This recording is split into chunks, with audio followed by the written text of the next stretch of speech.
Bismillahirrahmanirrahim. Pembahasan kali ini adalah tentang tamyiz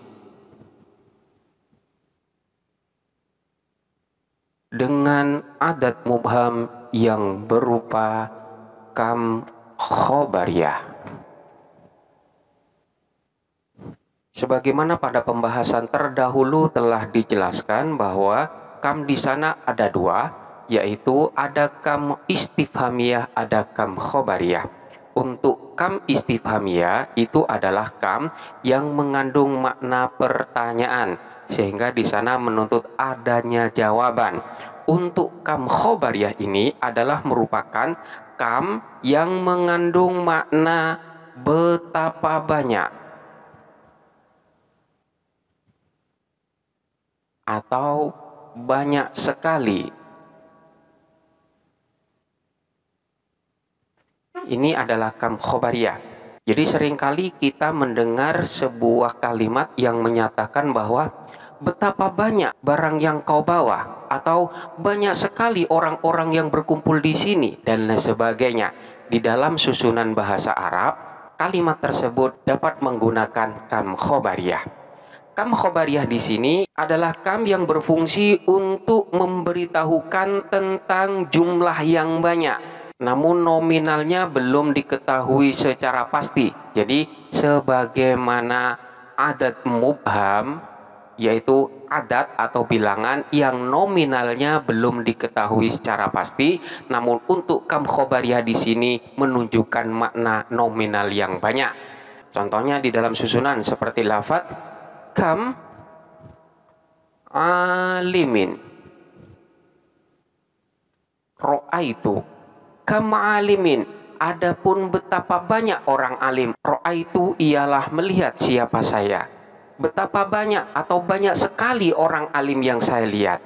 Jadi kalimat kam alimin ro'aitu itu mengandung makna ro'aitu kathiron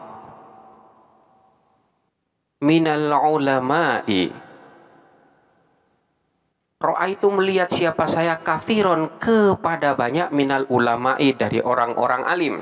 Jadi makna daripada kam di sini adalah untuk menunjukkan makna banyak, namun banyaknya di sini nominalnya belum diketahui secara pasti.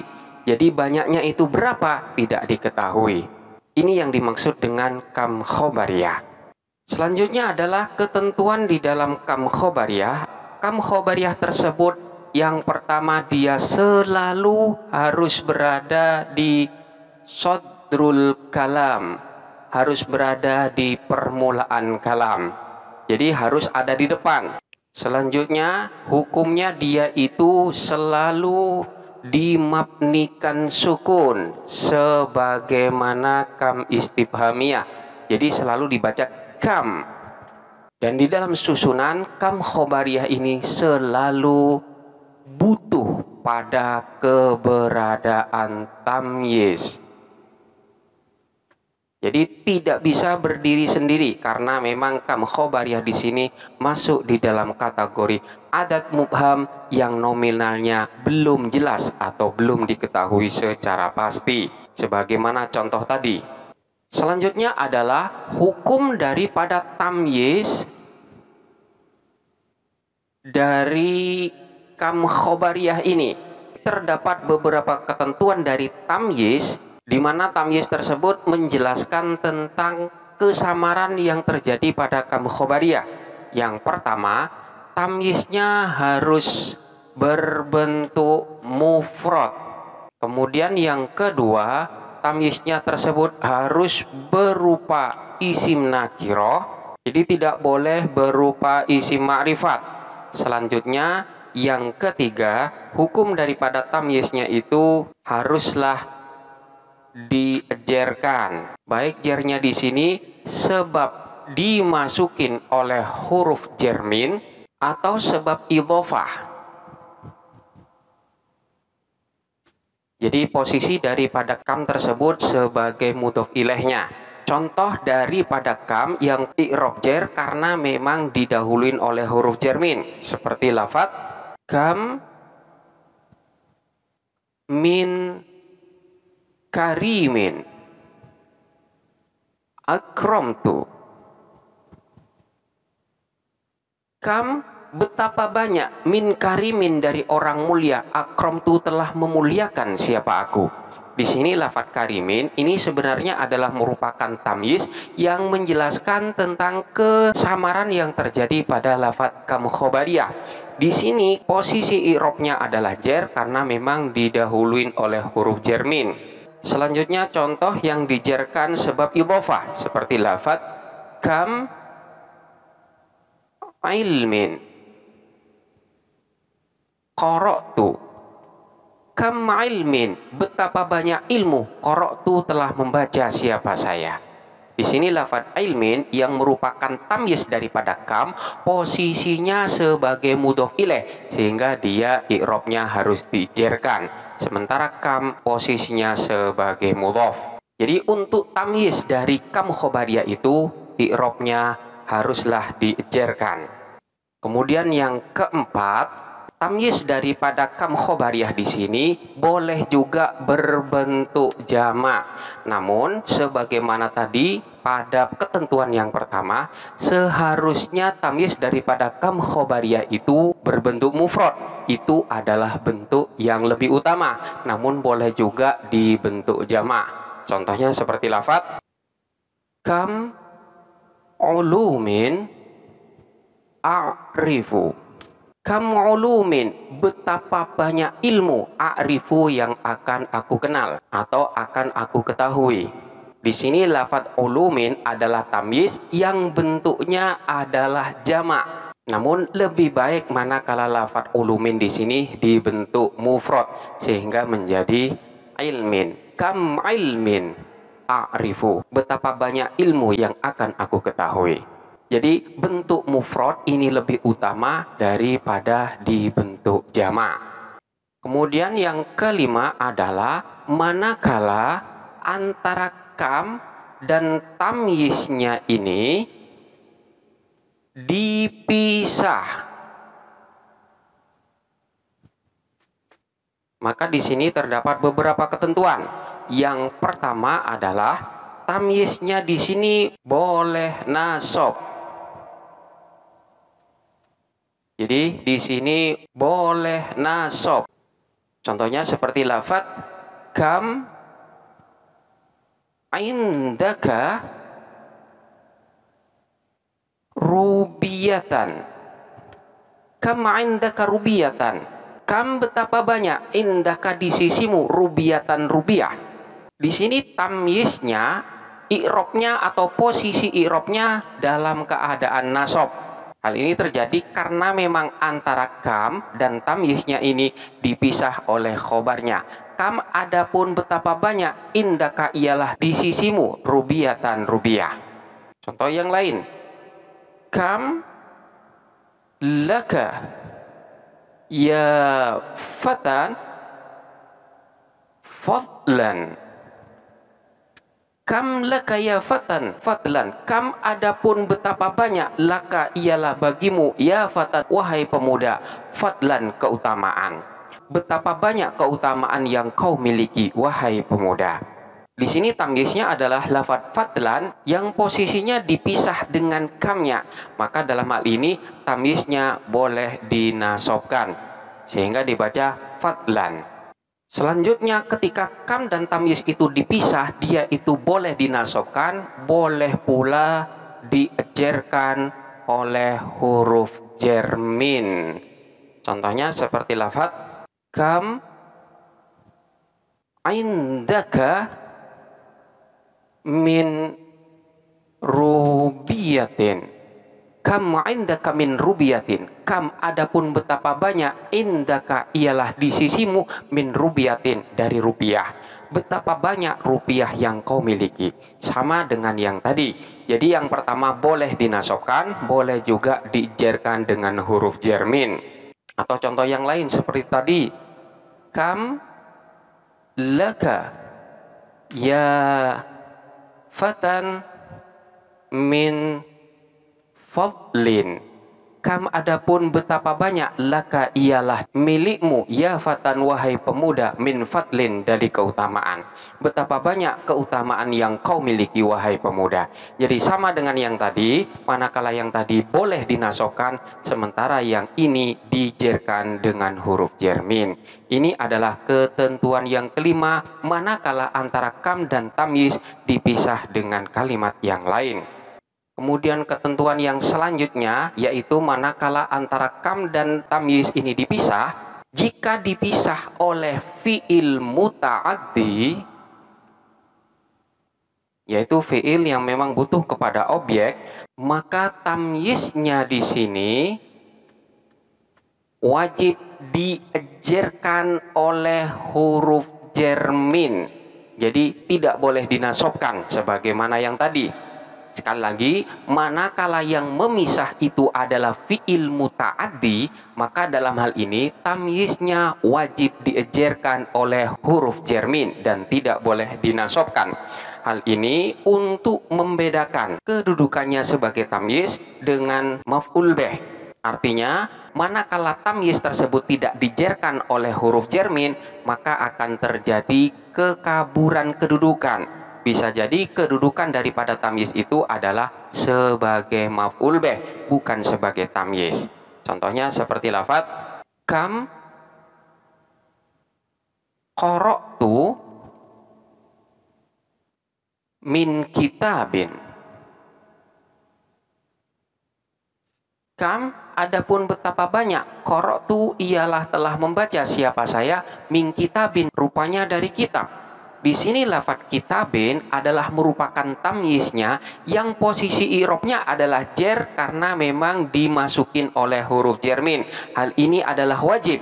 Manakala tanpa min sehingga akan dibaca kitaban dinasobkan, maka kedudukan daripada lafaz kitaban ini akan terjadi kekaburan. Karena di dalam susunan ini yaitu kam qara'tu kitaban, bisa jadi lafaz kitaban ini bukan sebagai tamyiz melainkan sebagai maf'ul bih dari lafaz qara'tu, yang mana lafaz qara'tu itu adalah merupakan fi'il muta'addi yang butuh kepada maf'ul bih. Sehingga untuk menghindari kekaburan kedudukan daripada lafaz kitab yang apabila kita kehendakin dia sebagai tamyiz, maka wajib untuk diejerkan dengan huruf jermin. Jadi kam qara'tu min kitabin, kam adapun berapakah, qara'tu ialah telah membaca siapa saya, min kitabin rupanya dari kitab. Jadi lafaz kitabin ini untuk menjelaskan kesamaran yang terjadi pada kam khobariyah ini. Selanjutnya bagaimana jikalau kita menemukan susunan kalimat yang berupa kam qara'tu kitaban, apakah susunan ini salah? Jikalau kita menemukan susunan yang seperti ini, maka kita akan menjadikan lafaz kitaban itu sebagai maf'ul mutlaq. Jadi lafaz kitaban ini sebagai maf'ul mutlak, kemudian tamyiz daripada lafaz kam khobariyah ini adalah kalimat yang dibuang, yang takdirannya adalah qira'atin. Jadi kam qira'atin qara'tu kitaban, kam qira'atin adapun betapa banyak bacaan, qara'tu ialah telah membaca siapa saya, kitaban dengan kitab. Artinya berapa banyak bacaan. Jadi banyak sekali bacaan yang telah saya lakukan ketika saya membaca di kitab ini. Maka maknanya di sini akan berbeda dengan susunan yang awal, yaitu menjadikan lafaz kitaban ini sebagai tamyiz yang diejerkan dengan huruf jermin. Jadi di dalam susunan min kitabin ini sebagai tamyiz yang menjelaskan tentang kesamaran daripada lafaz kam, maknanya adalah betapa banyak kitab yang saya baca. Sementara manakala susunan kam qara'tu kitaban yang takdirannya adalah kam qira'atin qara'tu kitaban, di sini yang banyak adalah qira'ahnya bukan kitabnya. Betapa banyak bacaan yang telah saya baca. Jadi sekali lagi, manakala kam qara'tu min kitabin, maka di sini yang banyak adalah kitabnya. Sementara manakala kam qira'atin qara'tu kitaban, maka yang banyak di sini adalah qira'ahnya. Ini beda daripada kedua susunan tersebut. Dan ketentuan selanjutnya, manakala kita temukan lafaz kam nalani minka ma'rufun. Jadi di sini antara kam dan lafaz ma'ruf di sini dipisah oleh lafaz nalani minka, maka lafaz ma'rufun ini bukanlah sebagai tamyiznya, melainkan tamyiz daripada kam di sini adalah sesuatu yang dibuang, yaitu lafaz marrotin. Kam marrotin nalani minka ma'rufun. Adapun betapa banyak kali nala memperoleh ni kepadaku mingka darimu ma'rufun apa kebaikan, betapa banyak kebaikan yang aku peroleh darimu. Jadi lafaz ma'rufun di sini bukan sebagai tamyiz, melainkan kedudukannya sebagai fa'il daripada lafaz nala, sementara tamyiznya adalah lafaz yang dibuang yang takdirannya adalah lafaz marrotin. Ini adalah beberapa ketentuan dari tamyiz dengan kam khobariyah yang masuk di dalam kategori adat mubham. Selanjutnya adalah kedudukan i'rab daripada kam khobariyah. Jadi manakala pada pembahasan tadi kita membahas tentang kedudukan i'rab daripada tamyiz, sekarang kita bahas tentang kedudukan i'rab daripada kam khobariyah. Pada dasarnya kedudukan i'rab daripada kam khobariyah itu sama dengan kedudukan i'rab dari kam istifhamiyah, yaitu yang pertama, kam ini dapat beri'rab jer, yaitu dia dapat dijerkan dengan huruf jer seperti lafaz ila kam baladin safartu, ila kambaladin, hingga betapa banyak negeri safartu telah mengunjungin atau telah bepergian siapa aku, hingga banyak sekali negeri yang telah aku kunjungin. Di sini kam khobariyah kedudukan i'rabnya adalah jer karena memang dia dimasukin oleh huruf jer yaitu ila. Selanjutnya kam ini juga dalam keadaan jer sebab idhofah. Contohnya seperti lafaz khutbatu, kam khatibin sami'tu fawa'aitu. Khutbatu kam khatibin, adapun betapa banyak khutbahnya khatib, sami'tu ialah telah mendengar siapa saya, fawa'aitu menyimak siapa saya. Betapa banyak khutbah dari seorang khatib yang telah aku mendengarnya, aku menyimaknya. Di sini lafaz kam khobariyah posisi i'rabnya sebagai jer karena memang dia kedudukannya sebagai mudhof ilaih, sementara lafaz khutbah di sini adalah mudhofnya. Jadi di sini i'rabnya adalah jer sebagai mudhof ilaih. Ini adalah kedudukan i'rab yang pertama dari kam khobariyah, yaitu dia dalam keadaan jer. Kemudian kedudukan i'rab yang kedua, dia dalam keadaan nasab. Contohnya seperti lafaz kam ishtaraitu min lahmin. Kam ishtaraitu, kepada betapa banyak ishtara itu telah membeli siapa saya min lahmin, rupanya dari daging. Betapa banyak daging yang telah aku beli. Di sini lafaz kam kedudukan i'rabnya sebagai maf'ul sehingga dia pun harus dinasobkan. Contoh yang lain, kam allamtu min talibin. Kam allamtu, kam kepada betapa banyak, allamtu telah mengajar siapa saya, min talibin, rupanya dari siswa. Betapa banyak siswa yang telah aku ajarin. Di sini lafaz kam dalam keadaan nasab karena memang kedudukannya sebagai maf'ul bih dari lafaz allamtu. Sementara lafaz talibin dan lafaz lahmin ini adalah merupakan tamyiz yang keberadaannya untuk menjelaskan kesamaran yang ada pada kam khobariyah. Ini kedudukan kam khobariyah yang kedua, yaitu dalam posisi nasab.